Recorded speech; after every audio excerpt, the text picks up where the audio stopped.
Fala aí, senhoras e senhores, começando mais um Top 5. A gente fez na semana passada nesse formato novo, no formato ao vivo. Então hoje eu vou convidar aqui no Stories, no ao vivo do Instagram, 5 pessoas para fazer perguntas ao vivo aqui. A gente vai gravar e depois publicar. Então vamos para as perguntas de hoje?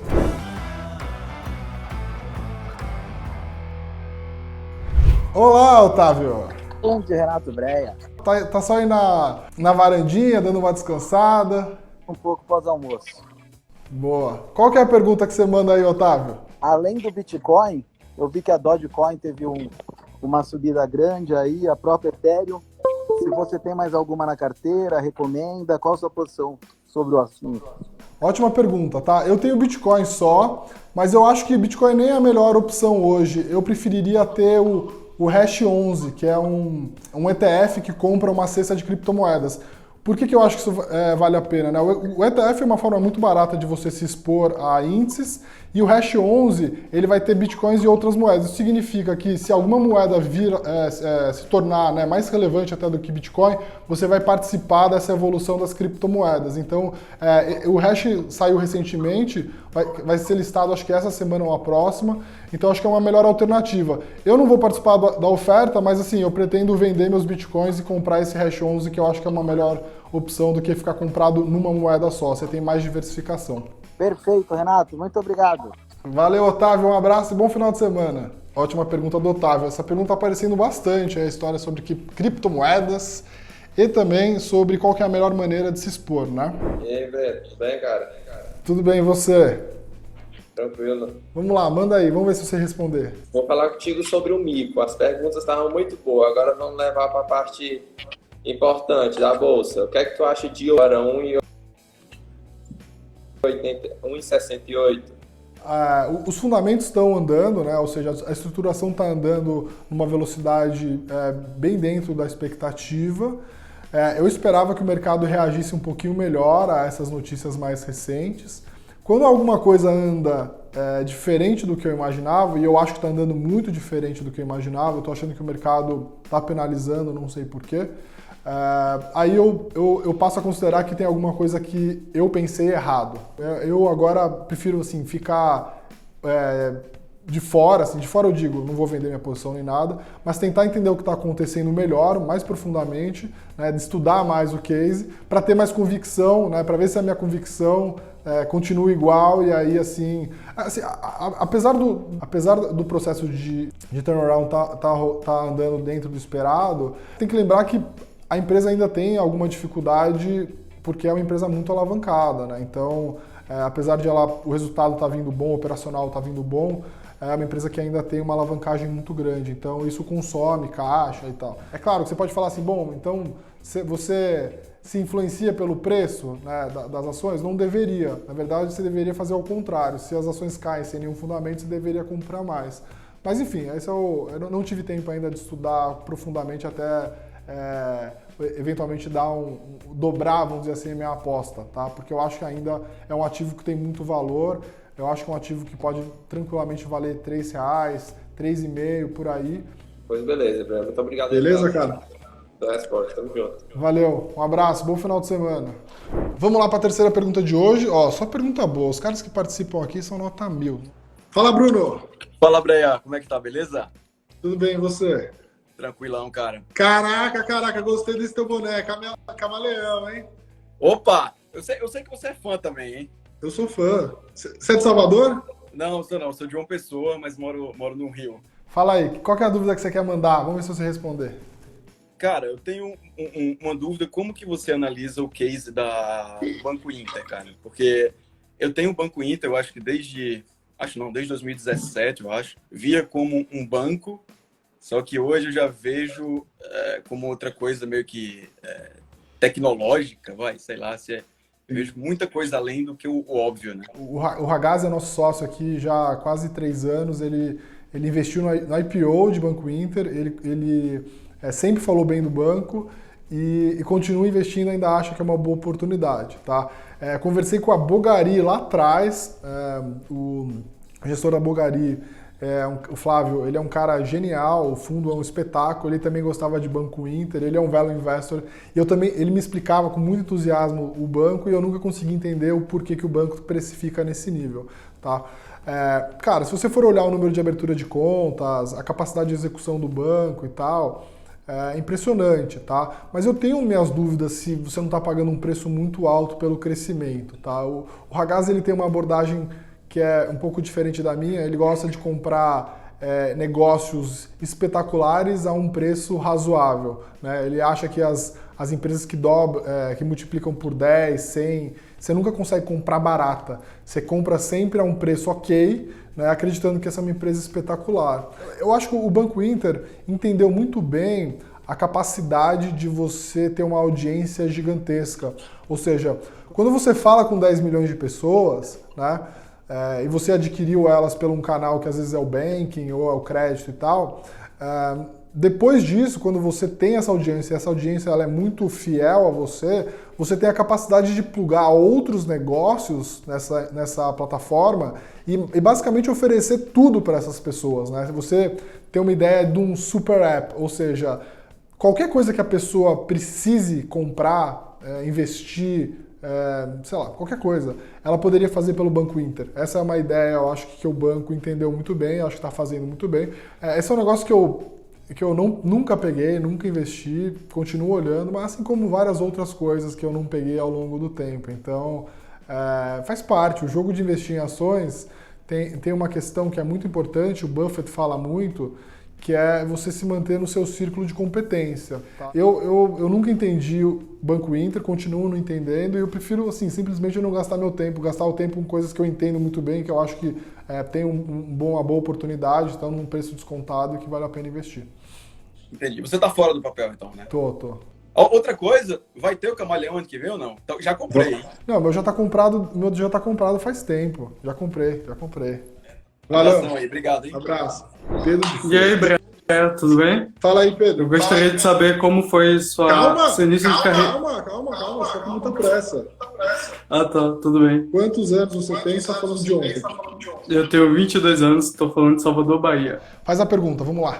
Quais skills você vê como potenciais para o futuro, para quem quer iniciar no mercado? Pô, essa é uma ótima pergunta também. Você fala assim, pô, eu quero me dar bem na vida, você tem que olhar pro teu lado e falar assim, o que eu posso fazer mais do que as pessoas, né? Você precisa se dedicar mais, você precisa estudar mais, você precisa ter um espírito de empreender, né? Mesmo ou empreender você mesmo, né? Abrir a sua própria empresa, ou empreender dentro da sua instituição, dentro da empresa onde você está. Então você olhar onde você está ali na tua vaga, você fala, pô, eu quero às vezes um dia chegar lá, né? Chegar lá. Perguntar para a pessoa o que ela fez para chegar lá, né? Então, acho que também tem um espírito assim muito humilde de querer aprender sempre, de saber que você não sabe nada. Eu lembro muito bem, com 20 anos eu já achava que eu sabia de tudo e eu apanhei muito por conta disso. Skills, eu acho que se você quer trabalhar com investimentos, eu acho que você precisa se desenvolver na parte de entender o que é um balanço de uma empresa, saber fazer um valuation. Programação, acho que é um skill que hoje todo mundo deveria ter, já vai virar básico. Na minha época, você precisava saber usar o Excel e saber fazer algum tipo de macro, mas hoje eu acho que programação vai ser quase que obrigatório. Pô, começar cedo, o mais cedo possível, né? Juntar dinheiro o mais cedo possível e começar cedo, né? Começar a trabalhar o mais cedo possível, acho que muito poderoso, porque se você começa muito cedo a trabalhar, você tem a oportunidade de errar várias vezes, você ganha experiência, e se você junta dinheiro desde cedo, você consegue fazer um colchão para não precisar continuar no teu trabalho se você não gosta, né? Você pede demissão, vai para outro lugar, troca, então acho que essa é uma coisa legal, assim, que eu acho que vale a pena, né? Então, acho que essas são as minhas sugestões aí. Obrigado pela conversa e parabéns pelo trabalho na Norte que vocês estão fazendo. Valeu, cara. Um abraço aí. Valeu por participar. Bom final de semana. Quinta e última pergunta de hoje. Agora... Aê, Marcelo! E aí? Tudo Agora bem? vai, né? Tudo bem, e você? Tudo bem. De onde você está falando? Tô aqui de São Paulo. Você trabalha no mercado financeiro? Tem Eu cara de que trabalho no trabalha mercado financeiro. também. Trabalho numa Ó. gestora. A Ó. gente tem produtos diversos, inclusive produtos com exposição cambial, né? E nossos produtos têm exposição cambial tanto em dólar quanto em euro, ali nas moedas da Ásia, etc. E eu vejo você falando muito aqui que é importante ter essa exposição cambial, né? Então, procurar produtos que tragam esse tipo de rentabilidade.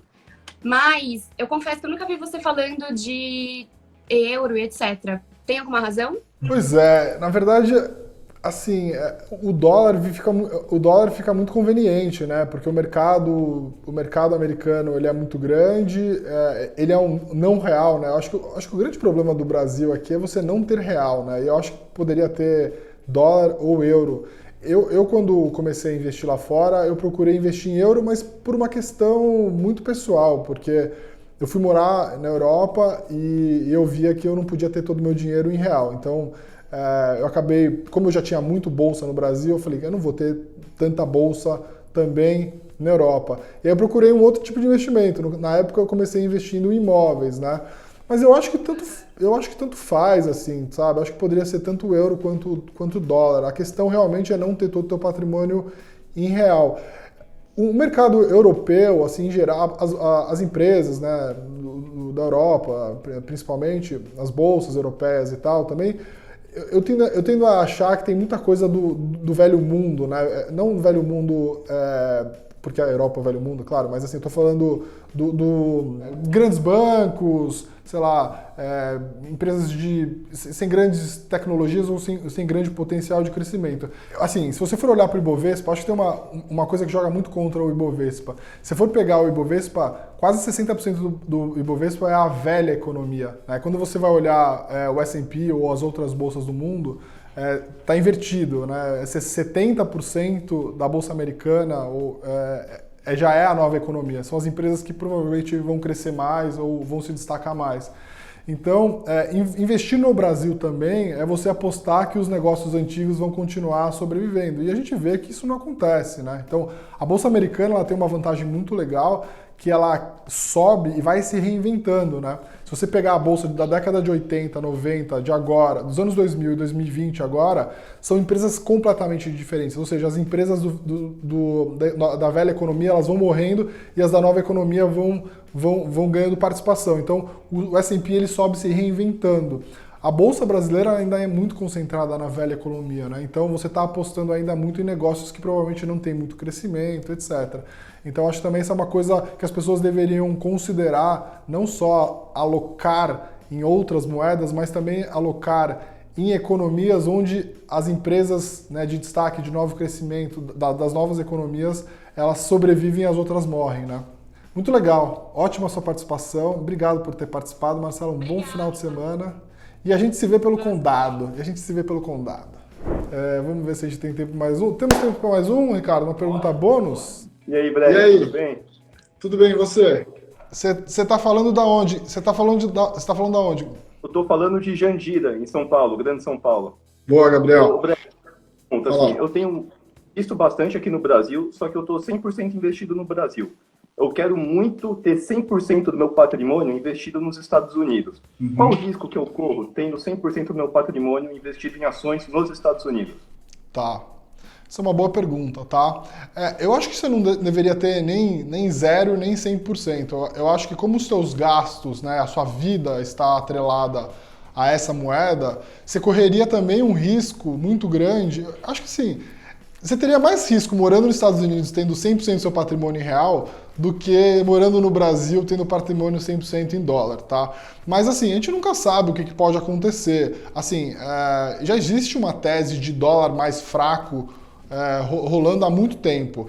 Acontece, o dólar se enfraqueceu a uma série de moedas. Só o Brasil que não. Ou seja, o problema está no real, não está assim, o dólar perdeu, né, comparado com uma outra cesta de moedas, ele está perdendo valor. Só que contra o real não.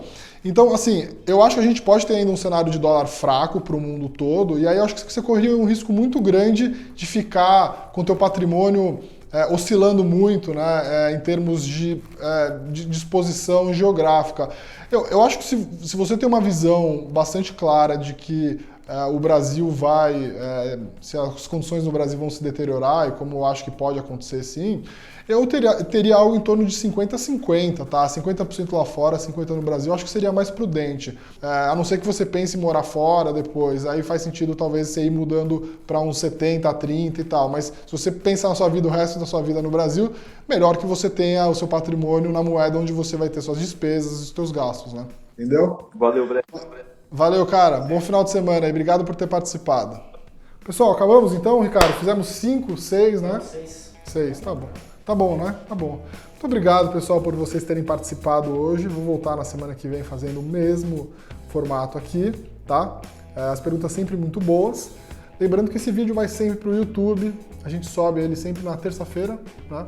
Meio-dia. E então depois aguardo vocês também lá com comentários. Tá bom? Um abraço!